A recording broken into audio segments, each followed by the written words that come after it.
Personne ne bouge d'Enzo Corman. Enregistré à la Scène nationale du Mans, les Quinconces, l'Espal et au Théâtre de l'Éphémère, le 15 février 2021 par Enzo Corman, voix, Olivier Sens, musique, univers sonore et Robin Vergne, vidéo. Texte publié en 2017 aux éditions des Solitaires Intempestifs.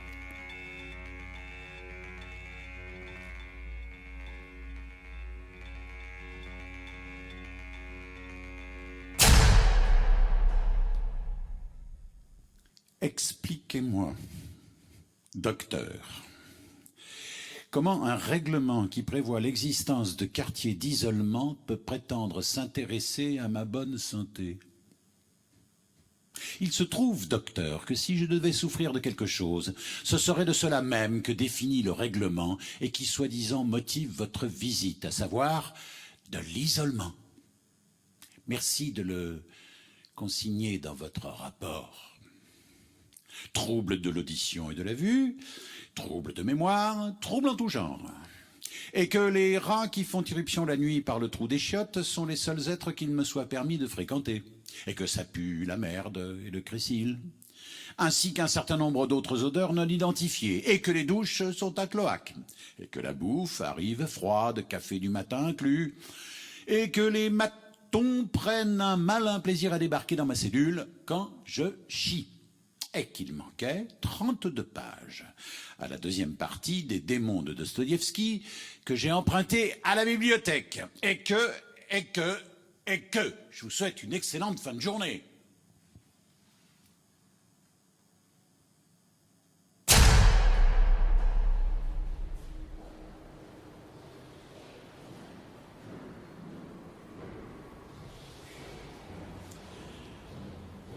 Je connais la musique, docteur.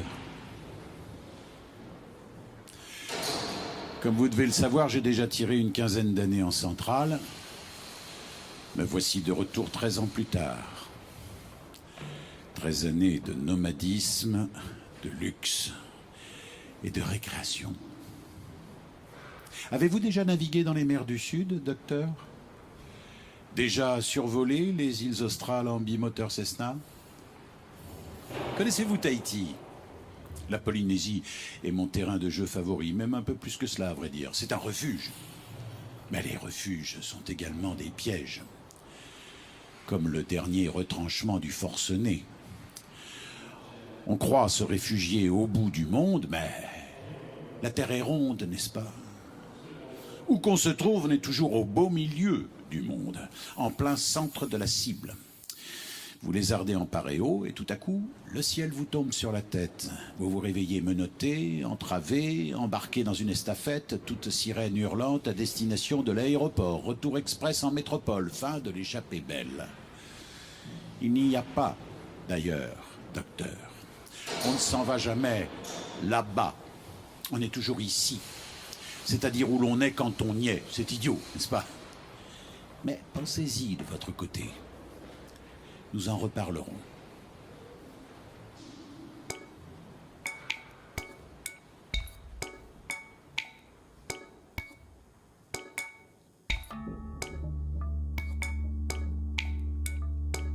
J'ai été quelqu'un dans le temps, docteur.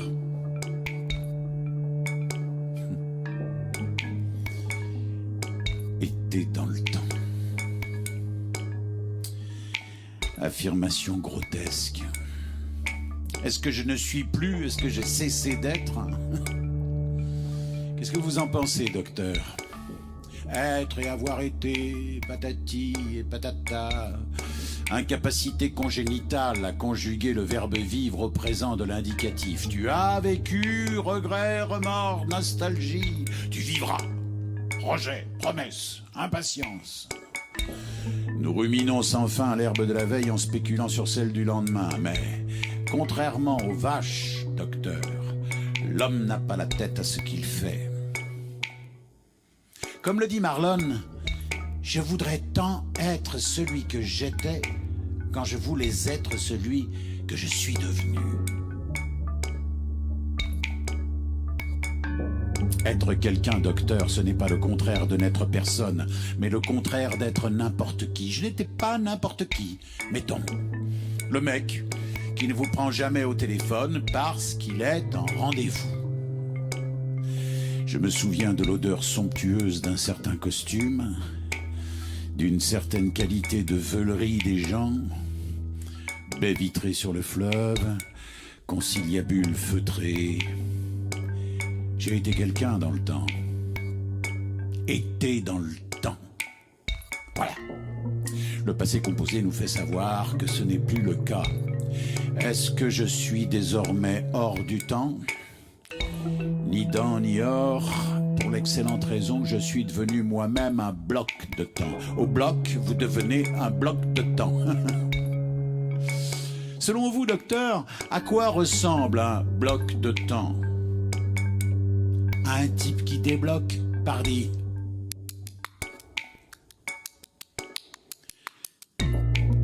Jupe flottant sur des jambes de femme, rire de femme, geste de femme. Au fond, tout est affaire de peinture. Ce que vous possédez n'est rien, docteur, si vous ne vous le représentez pas. Les photographes sont les maîtres du monde. Rien dans les poches, tout dans le nuage. Photographier les femmes. Avoir chez soi rangé dans des boîtes quelques milliers de portraits de femmes, toute une gynothèque. Avoir chez soi, n'est-ce pas, tout un programme, disposer d'un chez soi. Mais ne suis-je pas chez moi dans cette cellule ? Pas chez moi, non, sans doute. Mais chez qui d'autre alors ? Nos autres matricules. Ne sommes chez personne, il n'y a personne nulle part, ici. De simples blocs de temps, docteur, blocs de temps mitoyens.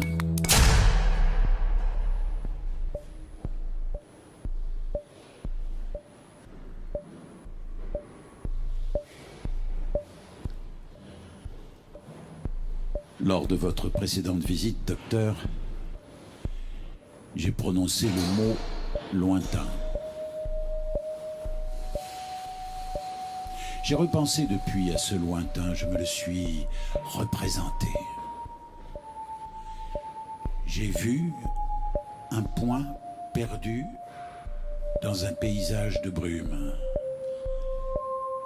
Poussière malencontreuse sur l'objectif du photographe. Notre lointain est une scorie perdue dans l'immensité du présent. Je considère ce point à peine discernable et je me représente à l'intérieur de lui. J'habite mon lointain, docteur. Mon lointain est ici, désormais. Attente sans objet. Je passe mes journées dans une salle d'attente, mais je ne sais même pas ce que j'attends, ni même si j'attends pour de bon quelque chose ou quelqu'un. La nuit est mon ennemi intime, docteur. Je perds toute substance dans l'obscurité, je perds pied. Ne suis plus qu'un bloc de trouille dérivant dans l'espace.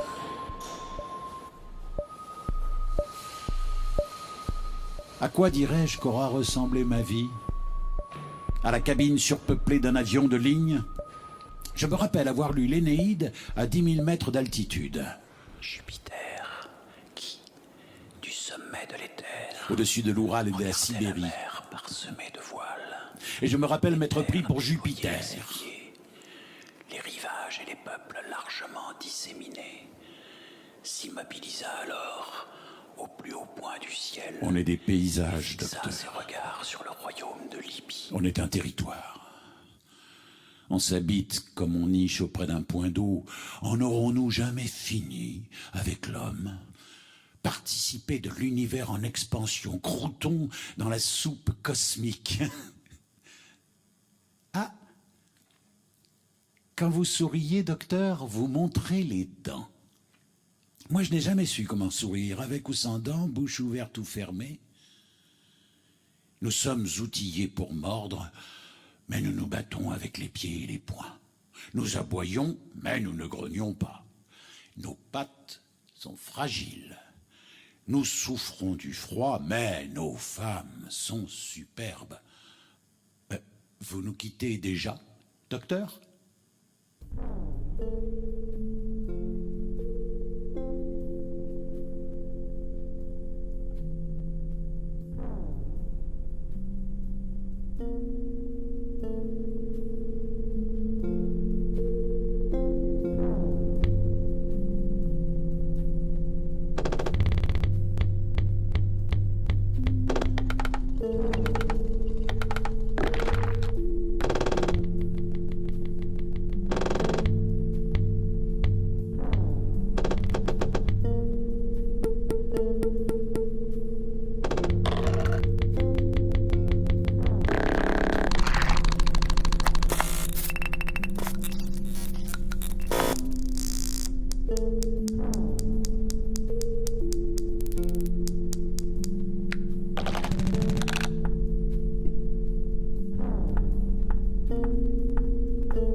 Je vous parle comme on fume, docteur. Pour occuper l'espace, pour faire du volume. Établissement non blablateur. Prière, sortir, blablater dans les zones outdoor réservées à cet effet. Il y avait du fumoir dans le temps, des fumoirs et des mouroirs.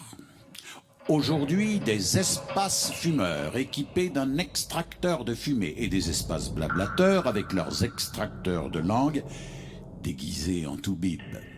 Blablabla, blablabla, blablabla, blablabla, blablabla, blablabla.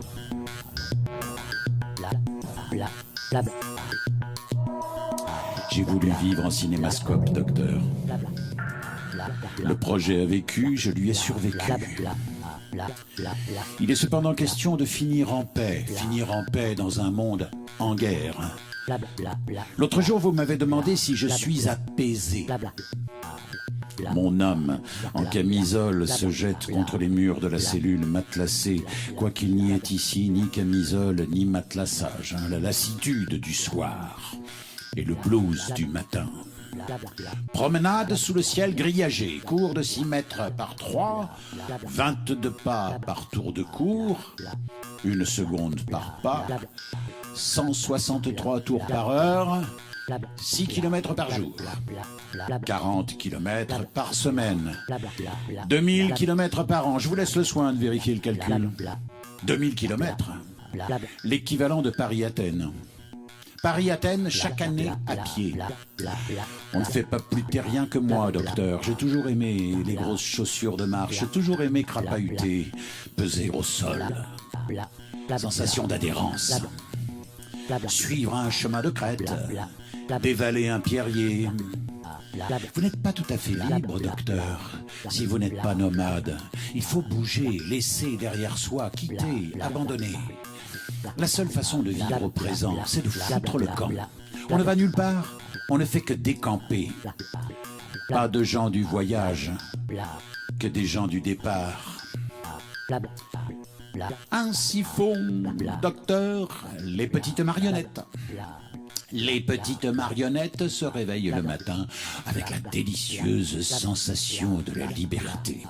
Les petites marionnettes songent aux infortunés et aux parieurs téméraires condamnés à végéter au placard. Mais la liberté, docteur, est chose complexe et délicate.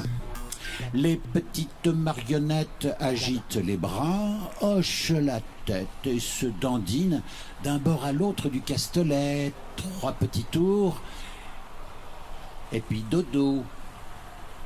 Comme c'est triste. Vous ne trouvez pas? Mais, vous diront les marionnettes, la vie est ainsi faite, faite. 3 petits tours et puis défaite. N'ai pas voulu jouer le jeu du Castelet à 2 dimensions, docteur. N'ai pas voulu du canevas sur lequel j'étais censé improviser. N'ai pas voulu me laisser manipuler. Sauvagerie. Refus de la domestication sous toutes ses formes. 15 années de vie sauvage m'ont coûté 15 années de rage. Libéré à 50 piges, je replonge à 67. Je vais probablement devenir fou. À ça que sert le quartier d'isolement, non? Changer les fauves en loques. Connaissez-vous cependant, docteur, ces cas d'espèces mutantes qui finissent par adopter pour nourriture le produit censé les empoisonner? Je me goinfre de solitude et d'isolement. Je ne dis pas que j'y ai pris goût, mais j'ai appris à m'en nourrir. Ce qui est censé me dompter m'en sauvage un peu plus chaque jour.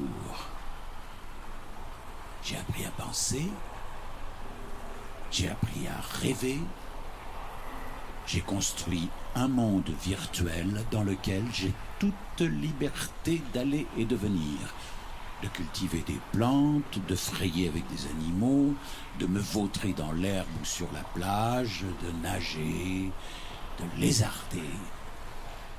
La liberté est un travail, docteur, un travail et une discipline. J'échafaude ma solitude contre le monde entier. Barrage contre le néant.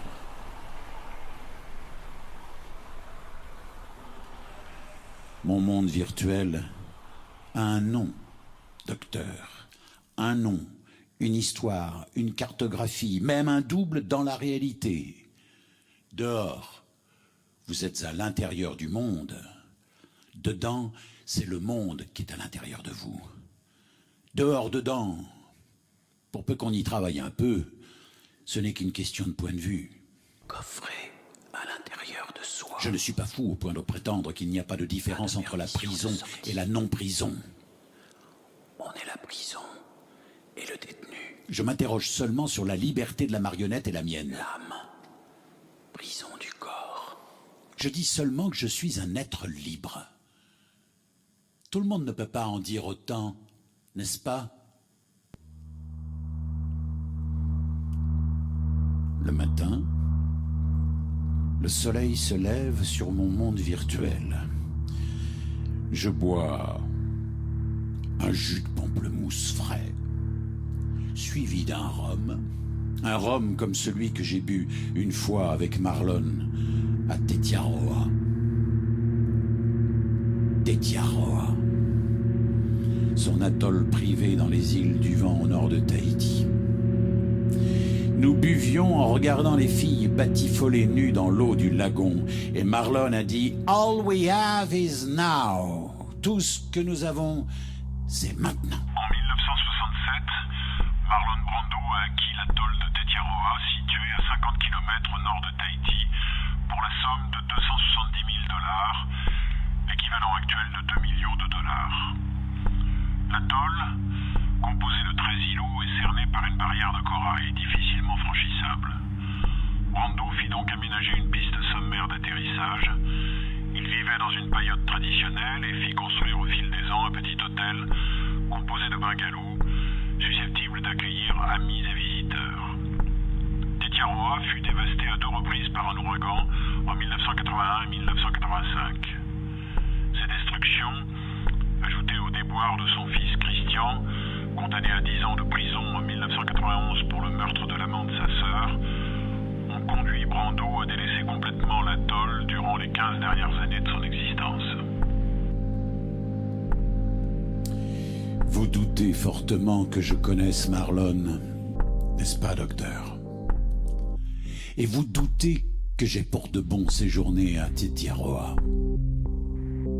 Le peu de psychologie que vous avez étudié à la faculté de médecine vous souffle un diagnostic de mythomanie. Mais que vous croyez ou non que j'ai vécu ce que je prétends avoir vécu ne change rien à ce qui a été vécu et à ce qui ne l'a pas été. Le passé est de toute façon passé. Quelques photos délavées dans une boîte à godasses. All we have is now, n'est-ce pas?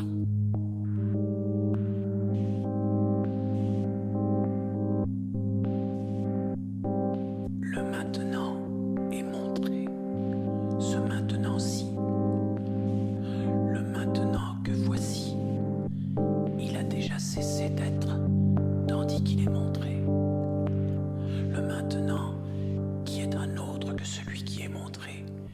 Et nous voyons que maintenant est précisément ceci, le fait, tandis qu'il est, de n'être déjà plus.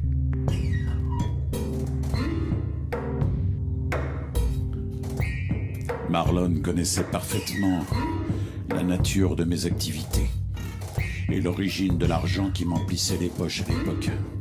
Me croirez-vous si je vous dis que je lui ai prêté du fric? Me croirez-vous si je vous dis qu'il ne me l'a jamais rendu? Les heures passent vite à Tetiaroa. Du lever du soleil à l'heure du déjeuner, quelques plongeons, quelques verres de rhum, pêche sous-marine, maï-maï, vous connaissez? Bonite crue au citron vert et au lait de coco. Et voilà déjà l'heure de la sieste. L'atoll est entouré de 13 îlots qu'on appelle des motus. Je consacre mes après-midi à les visiter et à concevoir des projets pour chacun d'eux. Resort Lodge, restaurant, réserve ornithologique, centre de plongée sous-marine, thalassothérapie, production maraîchère et fruitière, centre de désalinisation de l'eau de mer, port de plaisance, aérodrome, résidence privée, maison d'hôtes. Ce ne sont pas les idées qui manquent.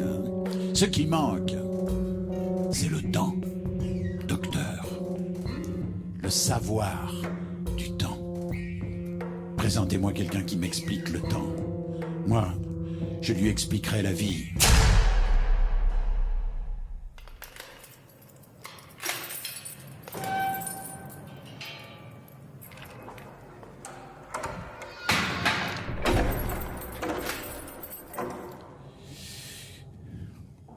Vous avez eu accès à mon dossier, docteur. Vous savez pour ainsi dire tout de moi, tandis que moi, pour ainsi dire, rien de vous.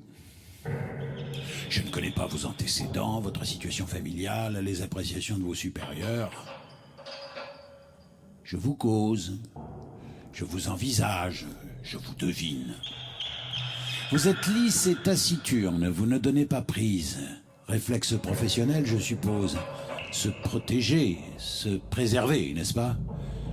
C'est sans doute légitime. Mais pour s'épargner quoi?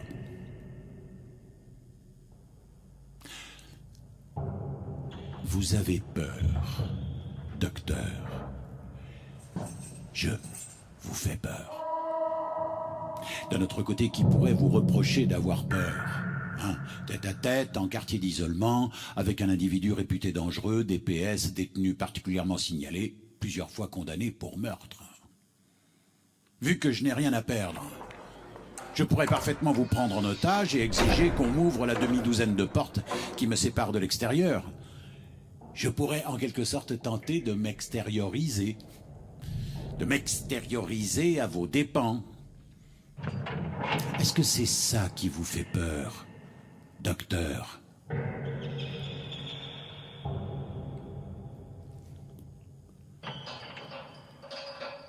Juste avant votre visite, je prenais des photos sur le motu de Rimatu, la réserve ornithologique de Tetiaroa. J'ai installé des huttes d'affût et je travaille sur pied au téléobjectif. Il y a des milliers d'oiseaux, figurez-vous. Et plusieurs dizaines d'espèces, par exemple les fous bruns, les fous à pieds rouges, les sternes huppés à bec jaune, les sternes à bec noir, Les nodises, les pétrels, les frégates. Ah, les frégates, docteur, sont particulièrement admirables. La Fregata Magnificence mesure jusqu'à 1 mètre de longueur et fait plus de 2 mètres d'envergure. Un oiseau capable de voler 1 semaine sans se poser en piqué peut atteindre la vitesse de 150 km/h. Se nourrit de poissons mais ne peut pas se poser sur l'eau faute d'un plumage imperméable. Du coup, pratique le kleptoparasitisme, une forme de raquette assez répandue chez les humains, particulièrement en prison d'ailleurs, qui consiste à harceler d'autres chasseurs et à les obliger à régurgiter leur proie. Bref, je rêve de plus en plus fréquemment que je vole. Figurez-vous, je suis dans une pièce de vaste dimension, je me dispose face à un mur et je m'élance à la renverse comme on le ferait pour un looping. Je frôle le plafond, je pique vers le sol, je rase les murs, j'esquive les meubles, sensation merveilleuse, docteur. D'autant plus merveilleuse qu'exacte. Je ne me vois pas voler, comprenez-vous, je vole pour de vrai. Ça va sans doute vous surprendre, mais il est très facile de voler. Simple question de décision. On écarte les bras et on prend son envol comme on plonge dans l'eau. Nager, voler, c'est tout comme en définitive. Il suffit d'oser, d'apprivoiser l'idée, d'apprivoiser sa peur. Et hop!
Savoir quelle est la réalité des rêves, outre celle de nous rendre anxieux de la vérité. La peur n'est pas une maladie, docteur. La peur est un animal de compagnie, un animal imprévisible et encombrant. On peut chérir sa peur, on peut la nourrir, on peut la mater, mais on ne l'éradique pas comme on le ferait d'une mauvaise herbe ou d'un virus. On domine sa peur, on la cadre, on la dresse, on s'en fait une compagne ou une arme, ou bien on la subit comme un ennemi indéfectible. Vous n'avez pas le choix, docteur. Il vous faut composer avec la peur. Quoi que vous fassiez, elle sera toujours présente, à vous précéder, à vous épier ou à vous suivre à la trace.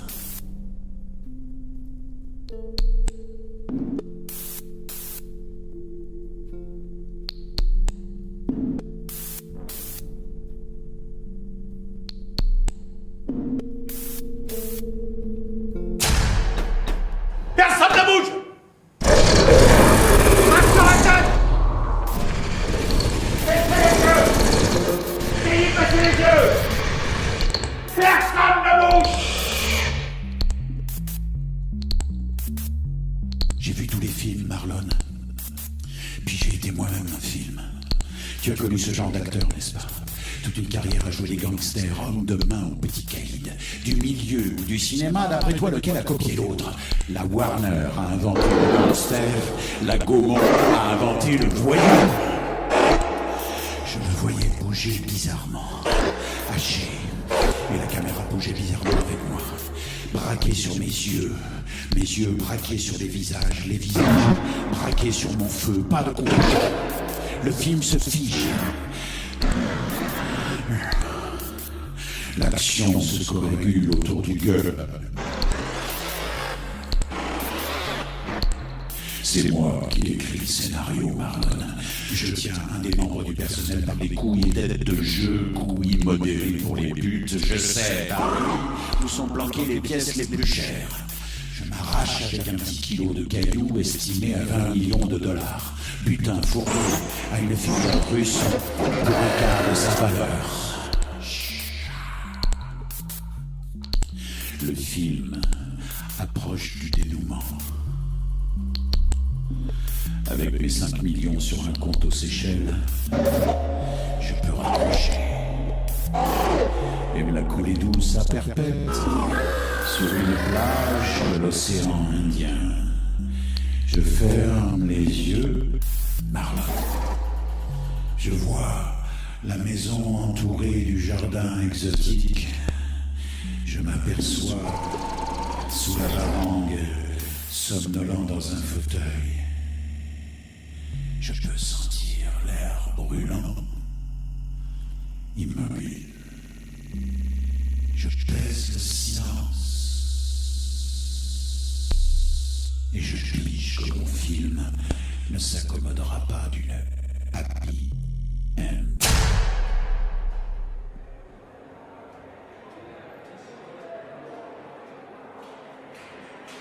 Votre peur est palpable, docteur, et plus encore votre peur de la peur. Vous avez peur de ne pas être à la hauteur, de craquer, de vous effondrer. Vous avez peur de vous découvrir un visage peu glorieux, peur de ruiner définitivement votre amour-propre. Je suis un spécialiste de la peur, docteur. J'ai vu des hommes pleurer, pisser, chier, même vomir de peur, incapables de bouger le petit doigt. Cesse de respirer, se change en pierre. Oh, pas qu'ils aient tellement peur de mourir, vous savez. Certains sont même tout à fait capables d'affronter crânement la mort. Mais peur de souffrir, ça, oui. Parce qu'ils savent d'intuition qu'il n'y a pas de limite à la souffrance. Les hommes ont peur des hommes, docteur. Vous avez peur de ce que les hommes sont capables d'infliger aux hommes. Vous avez peur de découvrir l'inhumanité de l'homme et de découvrir que ce qu'on appelle l'inhumanité ne fait qu'un avec ce qu'on appelle l'humanité. Vous avez peur de l'humain, docteur. De cet humain que vous faites profession de soigner. Et cette peur ne vous fait pas seulement peur, docteur. Elle vous fait honte. Vous avez honte d'être ce que vous êtes avec votre peur et votre petitesse, et d'être cela même qui vous fait peur, docteur, à savoir un être humain. La honte d'être humain. C'est ça, l'enfer. La honte d'être un homme. Il arrive que nous l'éprouvions dans des circonstances simplement dérisoires, devant une trop grande vulgarité de pensée, devant une émission de variété, devant le discours d'un ministre, devant des propos de bons vivants. La honte, c'est que nous n'ayons aucun moyen sûr pour préserver et à plus forte raison faire lever les devenirs, y compris en nous-mêmes.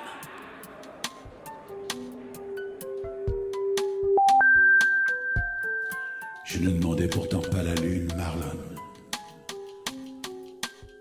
Juste de ne pas passer à la trappe. Juste de prendre ma juste part. J'appelais ça la belle vie, mais la belle vie est ennuyeuse à mourir, non?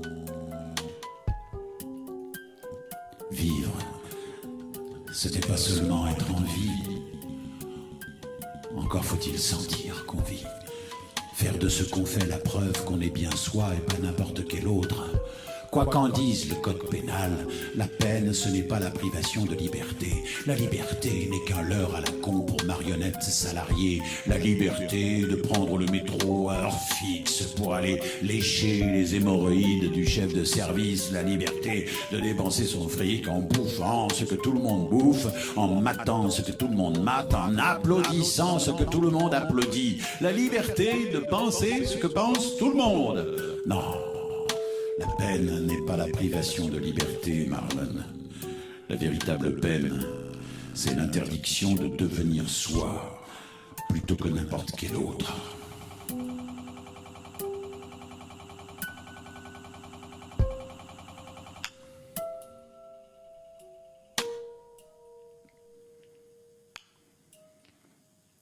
Ils ont ajouté l'isolement à la solitude. Oui. Mais ils ne peuvent rien contre nous deux, Marlon. Ni contre la Toubib qui me visite aussi souvent que l'y autorise le règlement, à savoir 2 putains de fois par semaine. Elle me croit manifestement capable du pire, mais elle serre les fesses. Elle m'écoute parler, ne fait pas de commentaires. Figure-toi qu'elle me fournit en biscuits au cannabis qu'elle cuisine elle-même.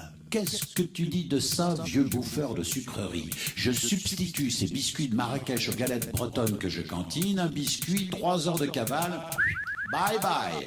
J'appelle ça faire le beau, à défaut de faire la belle. Tu me regardes et tu souris, Marlon. De ce putain de sourire inimitable qui a fait ta fortune. Tu te demandes si je suis aussi détaché, aussi hors d'atteinte que je prétends l'être. Mais tout fait partie du film, Mr. Brando. Cellules, Toubib, cannabis, Tetiaroa, cours de promenade, tout. Tu es dans le film. Et je suis dans le film. Nous avons, toi et moi, inventé le film. Un putain de film intitulé For Real, pour de vrai. Les matons ne savent pas qu'ils font eux-mêmes partie du film. Comment pourraient-ils admettre que je les ai inventés puisqu'ils existent dans ce qu'ils croient être la réalité? Je les invente pourtant bel et bien, Marlon, avec leur ennui, leur salaire de misère et leur vanne à la con. Je leur donne du monsieur, comme on le fait pour plaisanter avec les mioches. Alors, monsieur Stéphane, quel âge ça nous fait? Plus que 25 années de placard à tirer avant la retraite. Oh, oh, oh, oh, courage! Je les invente tels qu'ils sont, Marlon. Figurines transparentes, théâtre d'ombre dans le film où tu tiens la vedette pour l'éternité.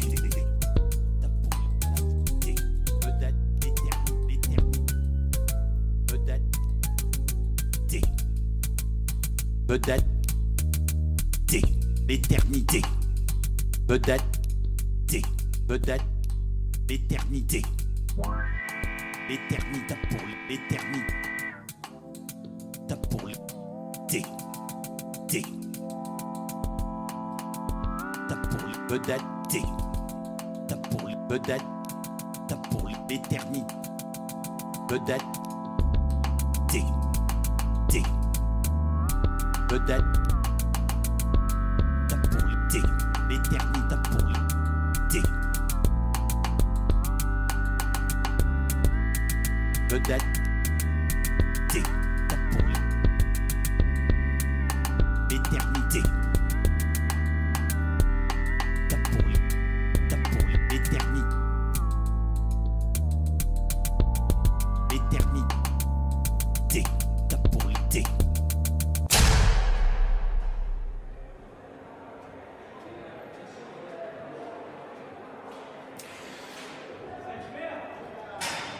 La semaine dernière, vous n'êtes pas venu me voir, docteur?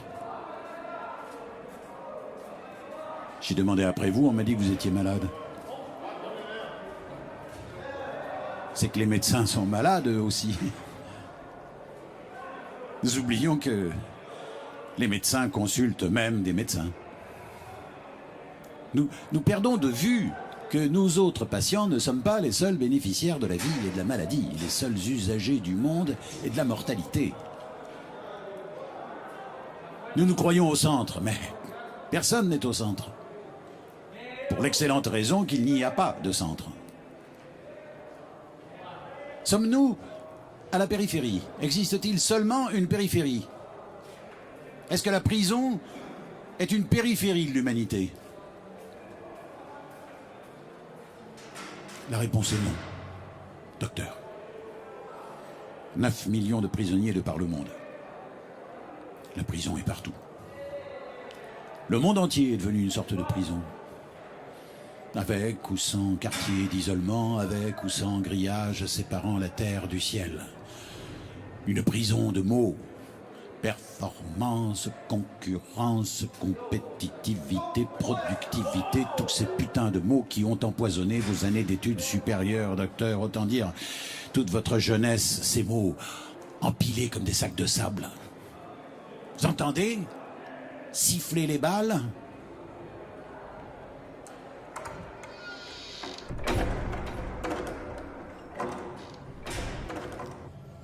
Marlon s'est longtemps pris pour le plus grand acteur du monde, docteur. Il faut dire que le monde l'a longtemps pris pour le plus grand acteur. À quoi est censé ressembler le plus grand acteur du monde? À un type qui répond « moi », sans sourciller, sans hésiter, sans éclater de rire lorsqu'on lui demande qui est le plus grand acteur vivant. Le plus grand acteur du monde, c'est celui qui joue le mieux le rôle du plus grand acteur. Et le plus grand acteur du monde joue sans le savoir sur une multitude de scènes mentales. Le plus grand acteur n'a pas besoin d'être vivant pour jouer. Marlon a aimé des centaines de femmes, mais des millions de femmes ont aimé Marlon. Marlon n'a jamais été mon ami. Mais moi, j'ai toujours été le sien. Cette amitié ne le regarde pas. C'est mon affaire, pas la sienne.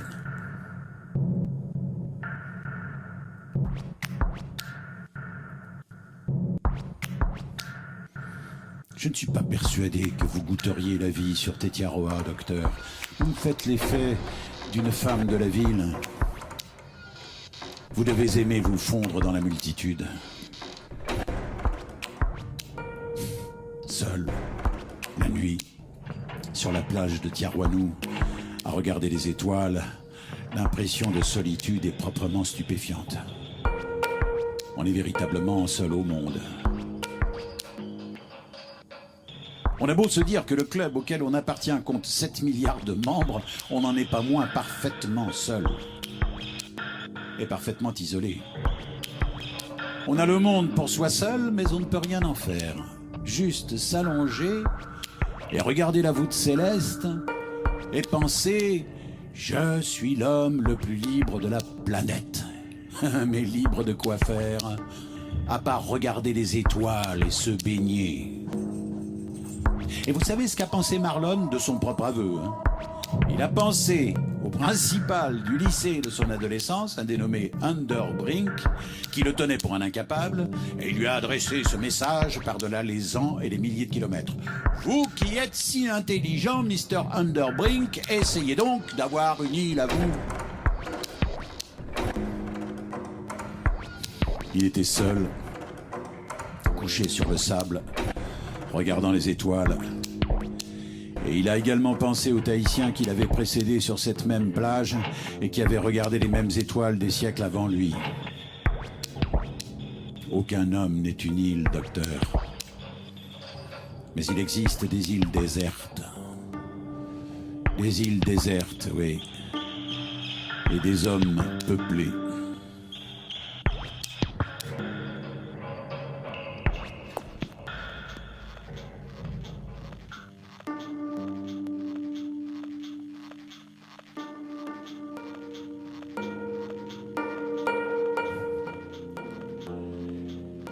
Je vais vous faire une confidence, docteur.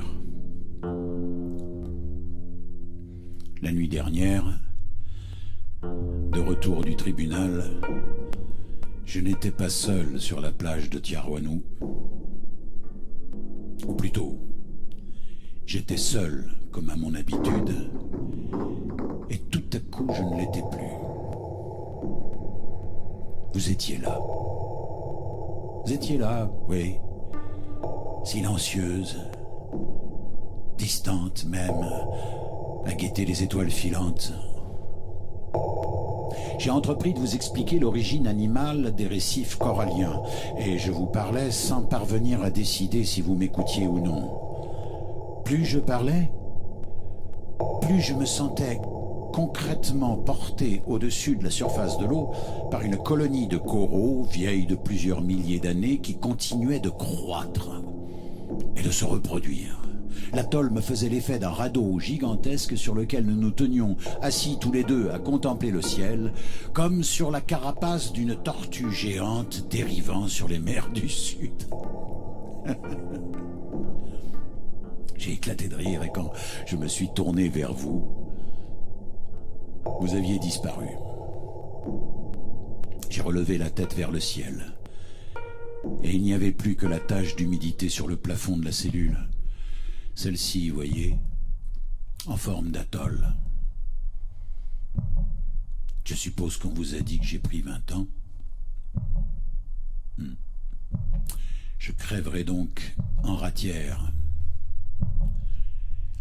J'ai demandé à une amie de disperser mes cendres dans le ruisseau qui coule en bas de chez elle. Le ruisseau se jette dans la rivière dans le fleuve dans l'océan, cavale planétaire.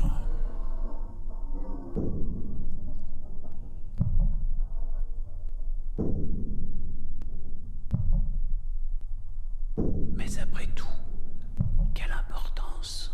Le corps contraint, reclus, devenu chose remisée, pourra bien péricliter sous le regard indifférent du dollar. Une certaine qualité d'absence à soi, reconnaissable entre toutes. La toubib a pris peur, Marlon. N'est pas venue cette semaine et ne viendra sans doute que si je la fais appeler. Mais pour lui dire quoi? Vous me manquez, docteur? Elle s'est vue avec moi la nuit sur la plage de Tiarouanou à compter les étoiles filantes. Elle s'est vue jouer dans le film. Oh, tout ce qu'il y a de sage et de convenable. Mais la bonne âme veut bien me voir, Marlon, pas tenir un rôle dans mon film. Elle veut son film à elle, de marchande d'écoute et de compassion. Et puis elle connaît mon pédigré. On ne copine pas avec un tueur.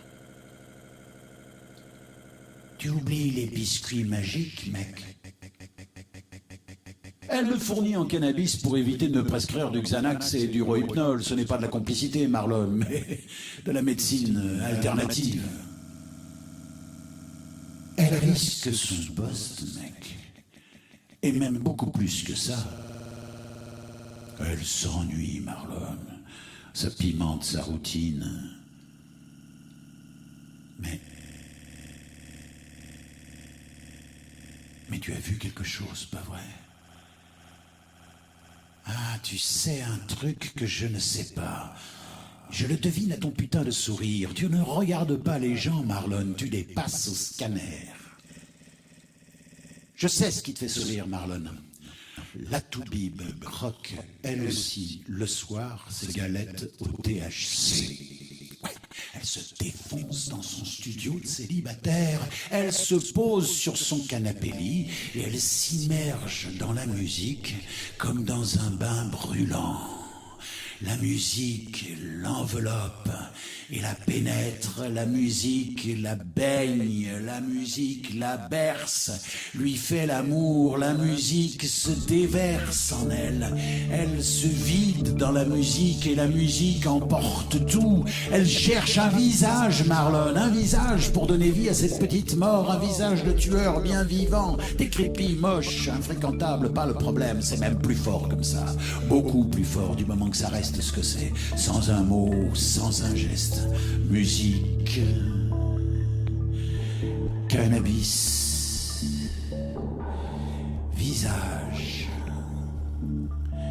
nos solitudes respectives et l'inviolable séparation.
Marlon a dépensé des fortunes à Tetiaroa.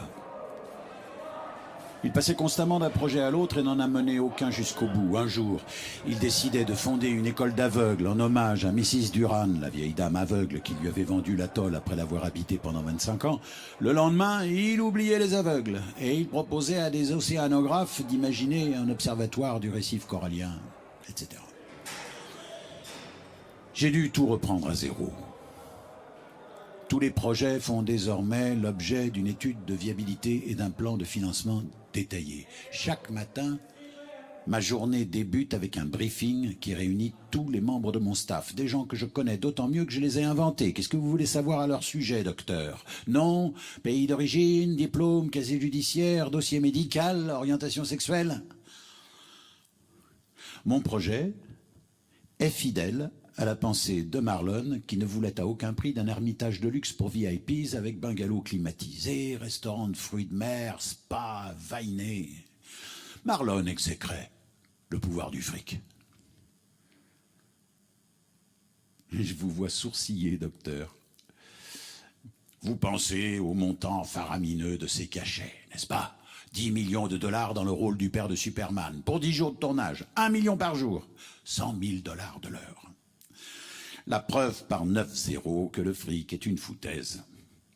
Le fric a toujours rétribué la connerie. Hein? Les soi-disant happy fews qui vous jettent leurs émoluments à la gueule sont parmi les pires parasites sociaux. Beaucoup plus néfastes qu'un type comme moi. Mon job consiste à remettre en circulation le fric indûment confisqué par les imbéciles de leur espèce. Assez cons pour croire qu'on les rétribue pour autre chose que pour leurs conneries. Marlon avait parfaitement conscience que le montant de son cachet était inversement proportionnel à la qualité artistique du film. On vous paye pour que vous acceptiez de conchier vos ambitions et vos exigences. Hein? En définitive, on n'achète jamais que votre servitude. Vous n'êtes pas d'accord, docteur?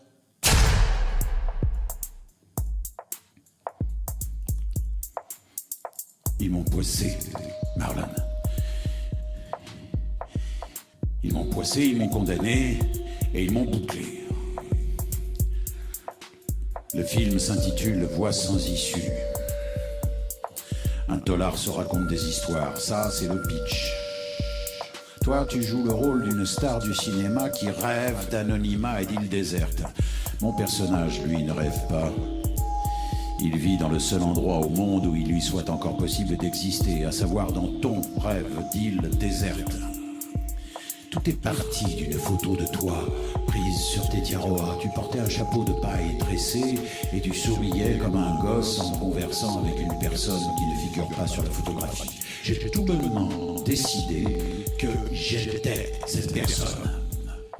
Hé, Marlon, est-ce que tu te souviens de ces journées que nous avons vécues ensemble à Tetiaroa?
Docteur, je sais que vous savez que je vais d'ici peu vous demander l'impossible. Mais vous ne savez pas encore en quoi consistera cet impossible. Et vous ne savez pas encore si vous aurez la force de me refuser ce que je vais vous demander. Quelle que soit la nature de cette demande. et quel que soit le risque à encourir. Mais quelque chose me dit que vous ne pourrez pas vous empêcher de me donner satisfaction, en dépit des excellentes raisons qui devraient vous en empêcher. Votre existence me fait penser à ces albums de coloriage, vous savez, dans lesquels on doit s'efforcer de ne pas dépasser le trait. Mais une partie de vous aspire à la déraison, n'est-ce pas? Vous, la très raisonnable étudiante en médecine et très dévouée médecin de centre pénitentiaire et très scrupuleuse rédactrice d'articles sur les pathologies carcérales, vous avez furieusement envie de commettre une folie.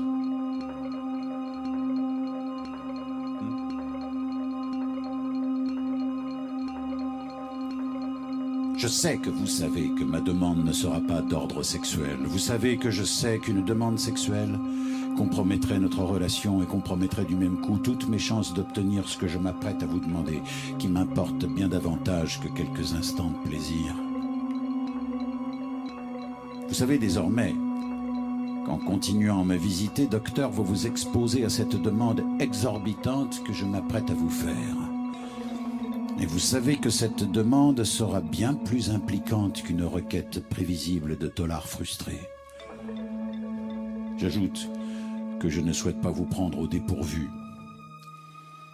C'est pourquoi je vous préviendrai du jour où je vous ferai ma demande. Vous ne l'entendrez donc que si vous le souhaitez. Pour finir, Marlon, j'ai imaginé un dénouement en 3 séquences. Dans la première séquence, je formule ma demande. La toubib accepte de la satisfaire en dépit de son caractère exorbitant. Dans la deuxième séquence, qui pourrait se situer 2 ou 3 semaines plus tard, j'obtiens satisfaction et je lui donne mes instructions pour la suite. À ce stade, on ne doit absolument pas subodorer une fausse piste afin de ne pas compromettre la 3e séquence.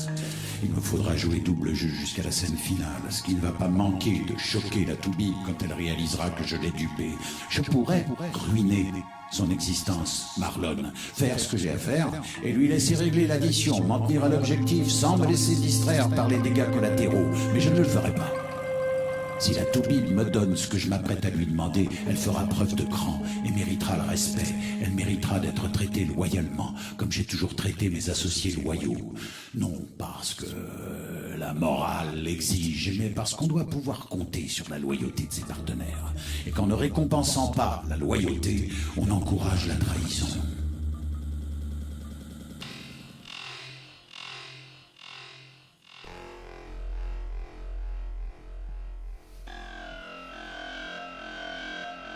Vous savez mieux que quiconque, docteur, que l'isolement me condamne à brève échéance à la dépression ou à la folie. En tant que récidiviste, je ne peux pas prétendre à une libération conditionnelle avant 13 ou 14 ans. Je ne dois donc pas compter sur la justice pour humaniser ma peine. Et moins encore sur l'administration pénitentiaire. Je ne peux compter que sur moi-même pour me sortir de ce trou à rats. Sur moi, oui. Oui. Et sur vous. Sans votre aide, docteur, je ne peux rien envisager de sérieux. Je dois me procurer une arme. Vous êtes la seule personne que je connaisse à même de faire entrer une arme dans cette tôle et de l'acheminer jusqu'à cette cellule. Alors je vous dirai auprès de qui vous procurez l'argent nécessaire et qui contacter pour acheter la chose. Ce sera la partie la plus aisée de l'opération. La seule vraie difficulté sera de passer le sas d'entrée, sachant qu'un flingue serait immanquablement repéré par le portique de détection des métaux. Mon plan est le suivant. Vous demandez à la direction l'autorisation de faire entrer des cartons de documentation médicale. Parmi les livres, vous placez plusieurs tomes d'un ouvrage à couverture cartonnée. Et parmi ceux-ci, un à l'intérieur duquel vous ménagez une cache contenant le flingue. Le carton de livre est bourré d'autres documents, ostensiblement reliés avec des pinces métalliques et de divers objets en métal, comme des serre-livres ou un presse-papier en acier. Vous êtes en jupe, en talons, souriante, sexy. Vous présentez votre autorisation et vous demandez qu'on vous laisse pénétrer dans la cour avec votre voiture afin de décharger les cartons. Il y en a 5 ou 6 de grande taille, suffisamment pour décourager les excès de zèle. Si les gardiens s'avisent néanmoins de vouloir les passer sous le portique, en dépit de leur lourdeur et de leur encombrement, vous objectez qu'ils sont bourrés d'objets métalliques et qu'à moins de les vider entièrement, ils vont sonner à chaque passage.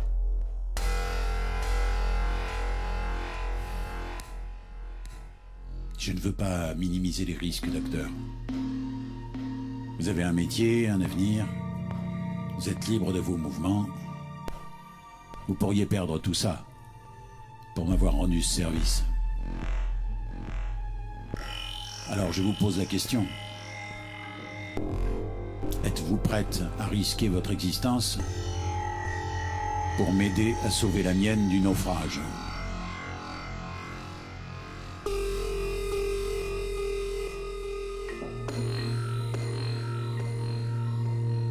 Est puni de 3 ans d'emprisonnement et de 45 000 € d'amende le fait par toute personne de procurer à un détenu tout moyen de se soustraire à la garde à laquelle il était soumis. Si le concours ainsi apporté s'accompagne de violence, d'effraction ou de corruption, l'infraction est punie de 5 ans d'emprisonnement et de 75 000 € d'amende. Si ce concours consiste en la fourniture ou l'usage d'une arme ou d'une substance explosive, incendiaire ou toxique, l'infraction est punie de 7 ans d'emprisonnement et de 100 000 € d'amende.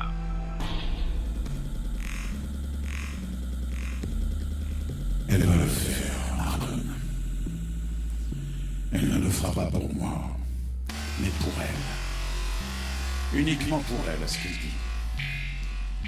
Parce qu'elle est, contrairement à moi, entend-elle, un être profondément moral. Elle explique qu'elle va le faire, mais parce qu'elle ne peut pas ne pas faire quelque chose.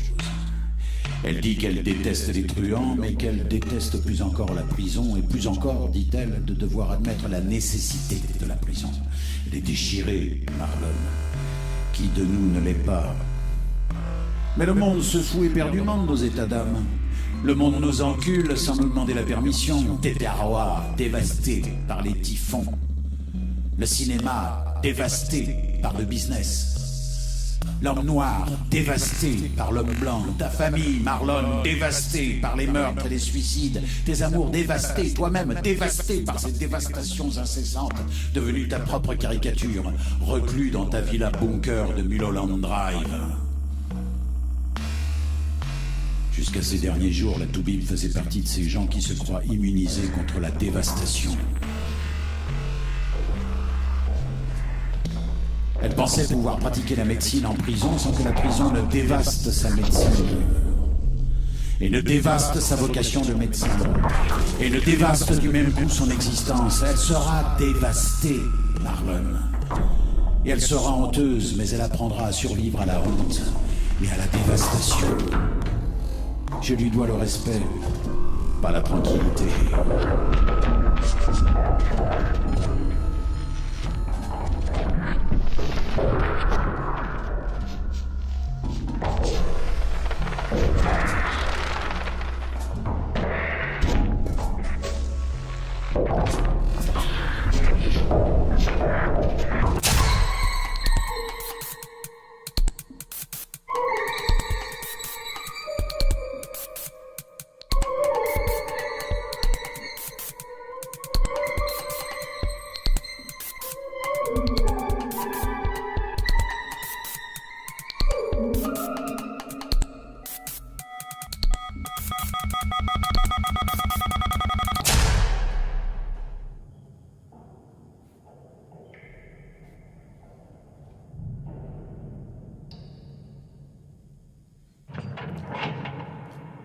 Sang-froid impressionnant, docteur. J'essayais de me représenter la scène en même temps que vous la jouiez, vous dans le rôle de la consoeur sexy, eux dans leurs uniformes de matons avec leur répertoire de bougonnements et de tracasseries. Je m'attendais à tout instant à ce que retentisse l'alarme. Vous me maudissiez, hein? Et vous vous maudissiez. Mais l'adrénaline jouait également son rôle. Vous étiez excité, cœur emballé, main moite, mais terriblement vivante, n'est-ce pas? Comme vous voyez, je suis moi-même un peu médecin, à ma manière. Qu'est-ce que vous pensez de mes remèdes de cheval? Bon. Nous allons laisser passer quelques jours, de façon à mettre un peu de distance entre l'entrée des cartons et la suite de l'histoire.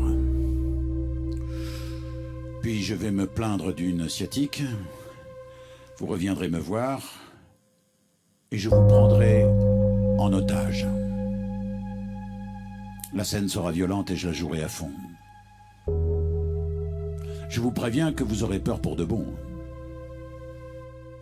Au cas peu probable où il refuserait de céder, je m'engage à jeter l'éponge et à leur expliquer que vous m'avez convaincu de me rendre.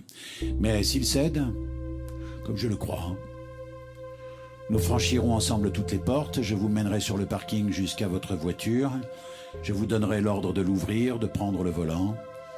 Un quart d'heure plus tard, je vous fausserai compagnie et je disparaîtrai de votre existence.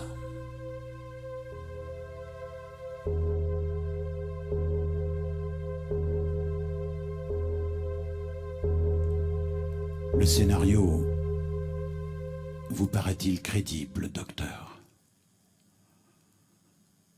Regrettez-vous de m'avoir fait confiance? Êtes-vous tenté de me trahir? Si vous me trahissez, vous aurez à répondre à tout un tas de questions embarrassantes posées par des flics très énervés, des juges très suspicieux. En me trahissant, vous vous trahirez et vous serez condamné. Et la prison aura votre peau, docteur, parce que la détention ne fait absolument pas partie des expériences que vous avez appris à regarder comme une des possibilités de l'existence, contrairement à moi, qui l'ai toujours considéré comme pratiquement inévitable. Si vous me trahissez, le ciel vous tombera sur la tête et vous mourrez. À l'inverse, si vous ne me trahissez pas, vous apprendrez quelle femme vous êtes pour de bon. Et cette découverte, quoique nécessairement secrète, vous rendra plus forte que la plupart de vos semblables. Vous trouverez la force de quitter l'administration pénitentiaire et de dynamiter toutes vos prisons mentales. Vous foutrez le camp. Vous vous inventerez une liberté. Alors, rendez-vous ce service, docteur. Ne nous trahissez pas.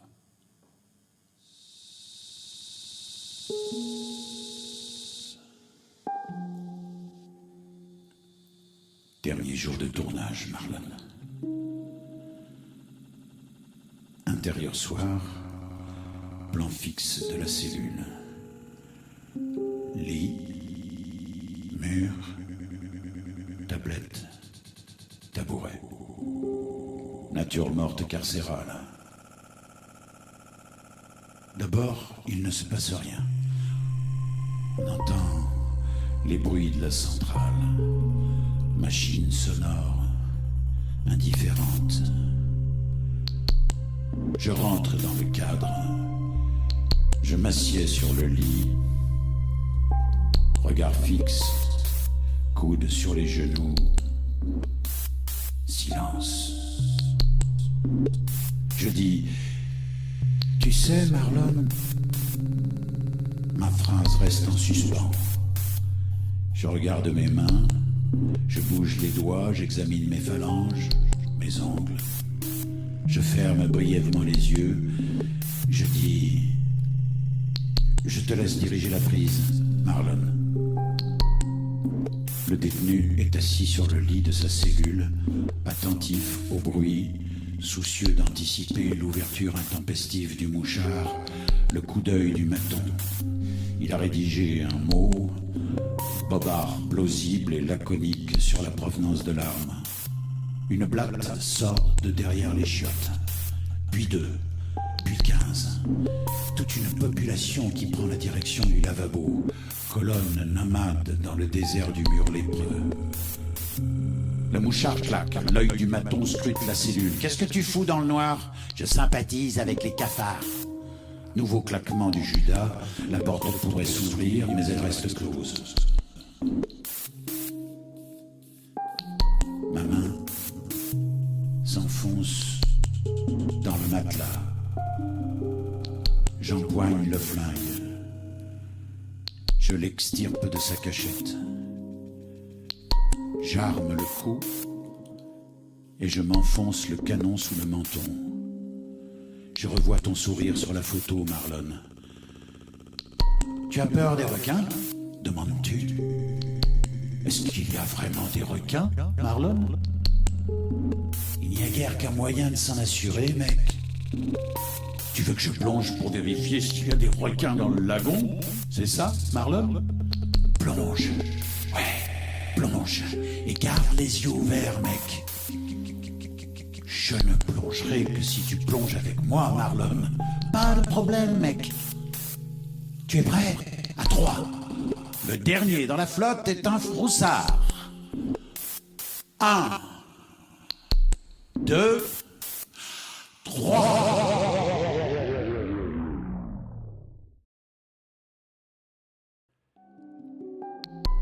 C'était Personne ne bouge d'Enzo Corman, enregistré à la Scène nationale du Mans Les Quinconces d'Espal et au Théâtre de l'Éphémère le 15 février 2021 par Enzo Corman, voix, Olivier Sens, musique, univers sonore et Robin Vergne, vidéo.